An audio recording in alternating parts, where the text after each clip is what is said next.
ഈ മലയോരം ഉൾപ്പെടെയുള്ള സ്ഥലങ്ങളിലൊക്കെ പ്രധാനപ്പെട്ട ചർച്ച ഈ വന്യജീവി ആക്രമണവുമായി ബന്ധപ്പെട്ട കാര്യങ്ങളൊക്കെയാണ്. അപ്പോൾ സർക്കാരിനെതിരായ ഒരു വികാരം അത് ഉണ്ടാക്കും എന്നുള്ളൊരു ഭയമുണ്ടോ ഈ തെരഞ്ഞെടുപ്പ് ഘട്ടത്തിൽ?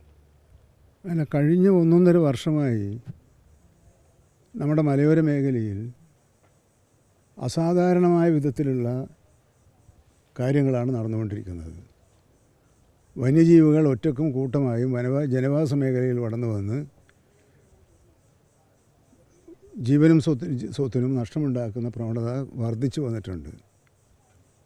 അതിനുള്ള പരിഹാരം എന്ന് പറയുന്നത് 2 തരത്തിലാണ്. ഒന്ന്, ദീർഘകാലാടിസ്ഥാനത്തിൽ ഇത്തരം വന്യമൃഗങ്ങൾ കാട്ടിൽ നിന്നും പുറത്തു വരുന്ന സാഹചര്യം എന്താണെന്ന് മനസ്സിലാക്കി അതിന് പരിഹാരം കാണുക.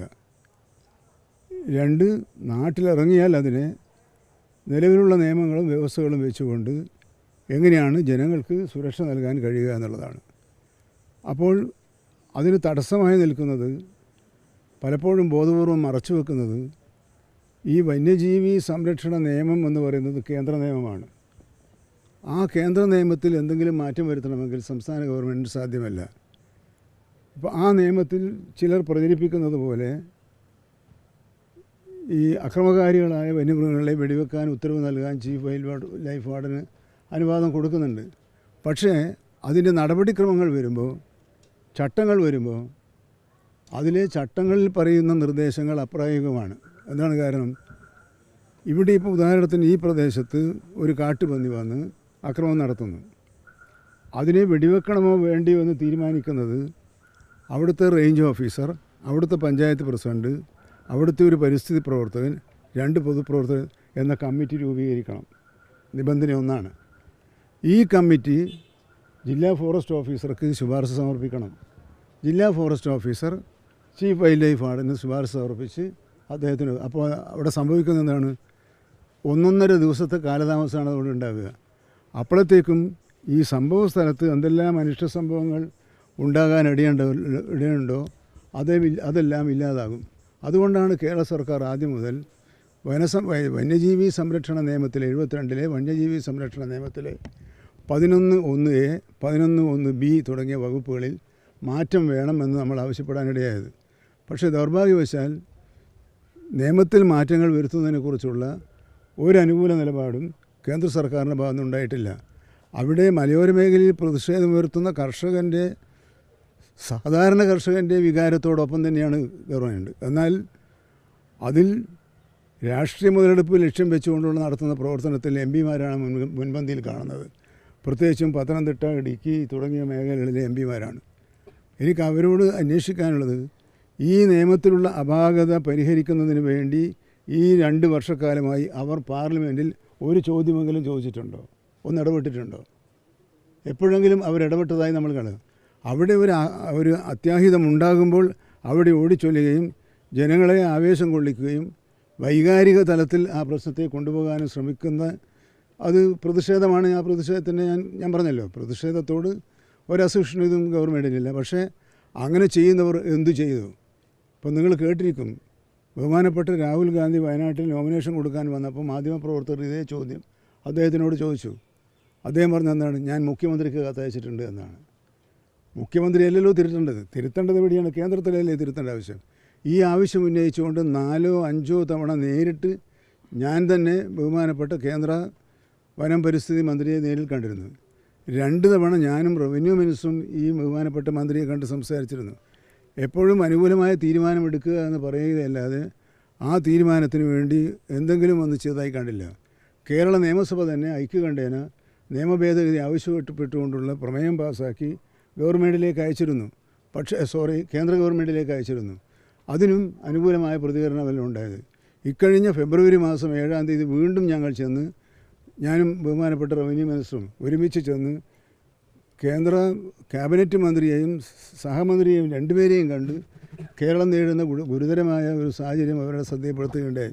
അവരെല്ലാം അതിനൊക്കെ എന്താ പറയുക, കേൾക്കുമ്പോൾ പറയുമ്പം വളരെ താല്പര്യത്തോടു കൂടി പറയുകയും ചെയ്യേണ്ട ഘട്ടം വരുമ്പോൾ അത് ചെയ്യാതിരിക്കുകയും ചെയ്യുന്ന ഒരു സ്ഥിതിയുണ്ട്. അതുകൊണ്ട് പിന്നെ പലരും ഈ സമരത്തിന് ആവേശം കൊടുക്കുന്ന പലരും ഇത് കേന്ദ്ര നിയമത്തിൻ്റെ ചട്ടക്കൂടിനകത്ത് നിന്ന് പ്രവർത്തിക്കാൻ ബാധ്യതയുള്ള ഒരു വകുപ്പ് ആ വകുപ്പിന് അത് മറികടക്കാൻ സാധിക്കില്ല. അപ്പോൾ ആ വകുപ്പിൽ മാറ്റം വരുത്തേണ്ടത് ആരാണ്? അത് കേന്ദ്ര സർക്കാരാണ്. ദൗർഭാഗ്യവശാൽ ആ കേന്ദ്ര സർക്കാരിൻ്റെ ഭാഗത്ത് വീഴ്ചയുണ്ട് എന്ന് ഈ പറയുന്ന ആരും പറയുന്നതായി കേൾക്കുന്നില്ല എന്നുള്ളതാണ് ഇതിലെ ഒരു പ്രശ്നം. എന്തുകൊണ്ടാണ് അവരിത് പറയാത്തത്? സ്റ്റേറ്റ് ഗവൺമെൻറ്റിൻ്റെ വീഴ്ച അവർ പറയട്ടെ, അത് അവർക്ക് അധികാരമുണ്ടല്ലോ. സ്റ്റേറ്റ് ഗവൺമെൻറ്റിൻ്റെ ഭാഗത്തുണ്ടാകുന്ന വീഴ്ചയെക്കുറിച്ച് സംസാരിക്കാൻ ഈ നാട്ടിൽ ഏത് പൗരനും അവകാശമുണ്ട്.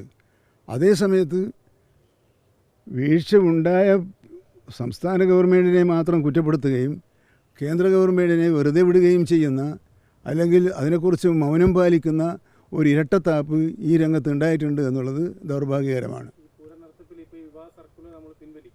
അല്ല, പുതിയ അഫിഡവിറ്റ് വരുമല്ലോ അതിന്. അല്ല, ഹൈക്കോടതിയുടെ അനുമതിയോടുകൂടിയല്ല. കാരണം കോടതിയുടെ നിർദ്ദേശപ്രകാരം ഉണ്ടാകുമ്പോൾ നമ്മളിതെല്ലാം പറഞ്ഞാലും നിയമം മറികടന്ന് നമുക്കൊരു തീരുമാനം എടുക്കാൻ കഴിയില്ല. അപ്പോൾ ഇതൊരു നിയമപരമായ പ്രശ്നമാണ്, കോടതി ഇടപെട്ടുണ്ടായത്. അപ്പോൾ അതിനെ നിയമപരമായി തന്നെ നേരിട്ട് പരിഹാരം കാണാൻ ശ്രമിക്കുക. ഗവൺമെൻറ് എപ്പോഴും എടുത്തു. ഇപ്പോൾ ബഫർ സോണിൻ്റെ പ്രശ്നം വന്നു, നിയമപരമായ ഒരു പ്രശ്നമായിരുന്നു. പിന്നെ മറ്റു തരത്തിൽ അജിറ്റേഷൻ നടത്തി പരിഹരിക്കേണ്ട പ്രശ്നമായി. പക്ഷേ അജിറ്റേഷൻസ് ഉണ്ടായി, നമ്മളത് പരിഹരിച്ചില്ലേ? നിയമപരമായി ഇടപെട്ട് ബഹുമാനപ്പെട്ട സുപ്രീം കോടതിയിൽ നിന്നും അനുകൂലമായ തീരുമാനമുണ്ടായി. മലയോര കർഷകർക്ക് ബഫർ സോണിനെ കുറിച്ചുള്ള ഭയാശങ്ക ഇല്ലാതെ ജീവിക്കാൻ കഴിയുന്നൊരു സാഹചര്യം ഉണ്ടാക്കിയതിന് ശ്രമിച്ചതും മുൻകൈ എടുത്തതും ഈ ഗവൺമെൻറ് തന്നെയാണ്. ഇല്ലില്ല, അതിനൊരു പ്രയാസമുണ്ട്. പൂരം പതിവ് പോലെ ഭംഗിയായി നടക്കും. അല്ല, അതിനൊന്ന് തിങ്കളാഴ്ച തന്നെ എന്തെങ്കിലും പൂരം കിട്ടും. അല്ല, അത് അടിയന്തര സ്വഭാവമുള്ളതാണല്ലോ. കോടതിക്ക് അറിയാമല്ലോ പൂരമൊക്കെ ഇതങ്ങനെ ഡേറ്റ് കഴിഞ്ഞു പോകും. പിന്നെ ഈ എന്തുകൊണ്ട് എന്നുള്ള അടിയന്തര സാഹചര്യം അറിയിക്കാതെ കോടതിയിൽ നിന്ന് അനുകൂലമായ വിധി ഉണ്ടാവില്ലല്ലോ. നമ്മളിത് മാറ്റം വരാനിടയായ സാഹചര്യം എന്താണ്, ഇതിൻ്റെ അടിയന്തര സ്വഭാവം എന്താണ് എന്ന് ബഹുമാനപ്പെട്ട കോടതിയെ ബോധ്യപ്പെടുത്തുക തന്നെ വേണമല്ലോ.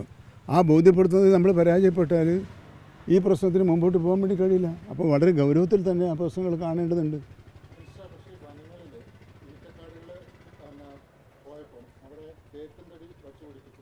അതെ, അല്ല, അങ്ങനെ ഒരു നിരീക്ഷണമുണ്ട്. പക്ഷേ ഈ തേക്കിൻ തടി എപ്പോഴാണ് വെച്ചത്? തേക്കിൻ തടി വർഷങ്ങളായി വെച്ച് പിടിപ്പിച്ച് വളർത്തി ബിസിനസ് നടത്തിക്കൊണ്ടിരുന്നൊരു സംസ്ഥാനമാണ് കേരളം. അത് ഈ പറയുന്ന ഞാൻ മന്ത്രിയായപ്പോഴോ അതിന് മുമ്പിലുള്ള മന്ത്രിയായപ്പോൾ നടത്തിയൊരു പ്രക്രിയയല്ലല്ലോ. പക്ഷേ അന്ന് വ്യവസായ ആവശ്യത്തിന്, വാണിജ്യ ആവശ്യത്തിനുള്ള വൃക്ഷങ്ങൾ നട്ടുപിടിപ്പിക്കുക എന്നൊരു പദ്ധതിയുടെ ഭാഗമായി നട്ടുപിടിപ്പിച്ചതാണ്. ഇപ്പം നമ്മൾ അക്കേഷ്യ, മാഞ്ചിയം തുടങ്ങിയ എല്ലാം മുറിച്ചു മാറ്റി പകരം സ്വാഭാവിക മരങ്ങൾ വെച്ച് പിടിപ്പിക്കാനുള്ള ബൃഹത്തായ ഒരു പദ്ധതിയുമായി മുമ്പോട്ട് പോവുകയാണ്.